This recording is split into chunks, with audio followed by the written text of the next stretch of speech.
Greetings everyone, and welcome back to our Standing Watch program. What do the United States of America and Great Britain have in common?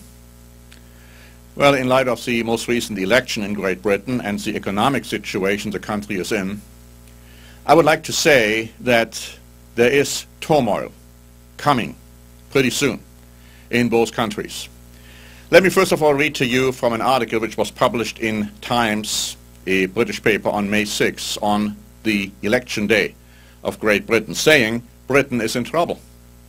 It is no longer clear that Britain will be able to remain a great power, or a harmonious society, or one prosperous enough to be able to guarantee its citizens liberty and justice. This country could well become less than it was, less prosperous, less cohesive, less significant in the world. The state has become more intrusive as it has become larger, threatening civil liberties. We are not going forward, we may go back. The price of our borrowing will have to be paid. Across Europe, you can see the social breakdown that is the inevitable consequence of government and people living beyond their means.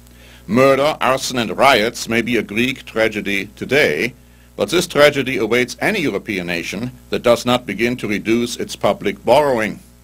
When I was reading that, I wasn't just thinking of European nations. I wasn't just thinking about Great Britain. I was thinking about the United States of America, because I felt that what's being explained in this article almost mirrors our situation in the US today. And I am by far not the only one who is saying that. Let me read to you from an article by the German paper Der Spiegel Online, which was published on May 3. The conditions that prevail in Greece exist in many countries, which is why governments around the world are paying such close attention to how and if the Europeans gain control over the crisis. Washington is worried about being drawn into the vortex of national bankruptcies itself. The national debt has exploded in the United States in the last 2 years more than in almost any other country. The US budget deficit has now reached $1.6 trillion, or 10% of GDP. The national debt is now over $12 trillion and is forecast to expand to more than $20 trillion by the end of the decade. At that point, Americans will be paying $900 billion a year in interest alone. It goes on to say that the disastrous financial situation is in large part due to behavior during the years under former President George W. Bush. At the time, Americans became accustomed to consuming far more than they produced. But current President Barack Obama has also contributed substantially to the biggest American budget deficit since World War II. His healthcare reforms alone will cost the government about $900 billion in the coming years. And the military presence in Iraq and Afghanistan will swallow up $160 billion in the coming budget year. The article goes on. At any rate, experts like Harvard economic historian Niall Ferguson warn that confidence in the United States could be lost at some point, and that this could come as a complete surprise, with a single piece of bad news serving as a spark and potentially triggering a global conflagration. The alarm bells should be ringing loudly in the United States, says Ferguson. He points out that historically, large empires like the Roman Empire also fell into decline because they overextended themselves economically.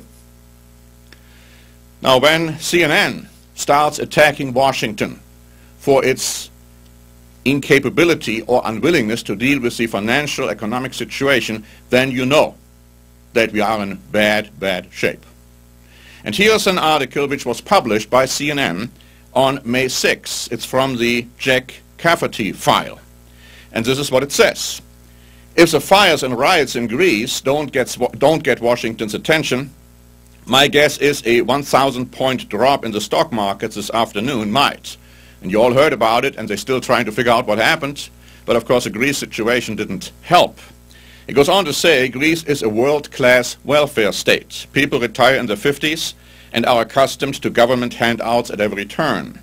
Here in the United States, we have a growing welfare state. Food stamps, aid to dependent children, unemployment insurance, Medicaid, rent subsidies, welfare, and millions of illegal aliens.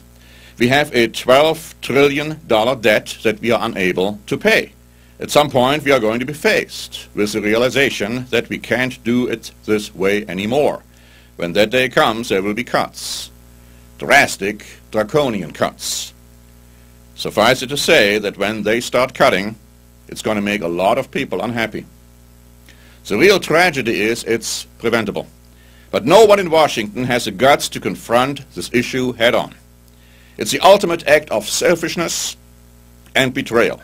We are literally destroying the lives of Americans who haven't even been born yet. Our children, our grandchildren will suffer the effects of our irresponsible fiscal policy. Look at Athens, look at Washington, do the math. But if our economic situation and the inability of our politicians, our leadership to deal with it isn't bad enough, think of what recently happened in New York when some terrorists tried to blow up a car in New York City.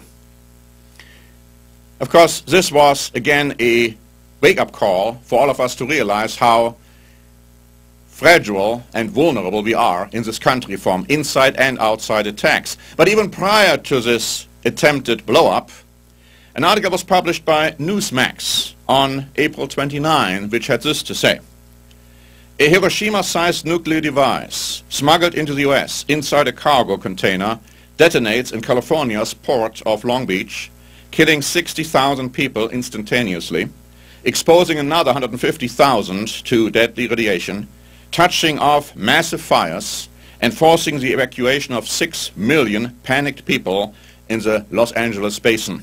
Could it happen? Top experts say it not only could happen, but it's more likely than not to occur within the next several years. New York Times best-selling author Kenneth R. Timmerman, who was nominated for the Nobel Peace Prize in 2006 for his work exposing Iran's nuclear program, warns that a nuclear strike against a high-profile American target remains the #1 goal of Islamic terrorists. And when they do strike, the experts say America almost certainly will be grossly unprepared to handle it. These are bad news. Did you know that the Bible has prophesied thousands of years ago that in these end times both Great Britain and the United States of America will fall? They will fall. But the good news is they will also rise again as powerful, influential nations, but not in the way most people expect. If you want to know what is really going to happen to both the United States of America and Great Britain, we have prepared a free booklet. It's free for the asking. It's talking about the fall and rise of Britain and America. You can also read it online. You owe it to yourself, if you want to know what the future of these great nations is, to read our free booklet on the matter. Thanks very much for watching. This is Norbert Link for the Standing Watch program.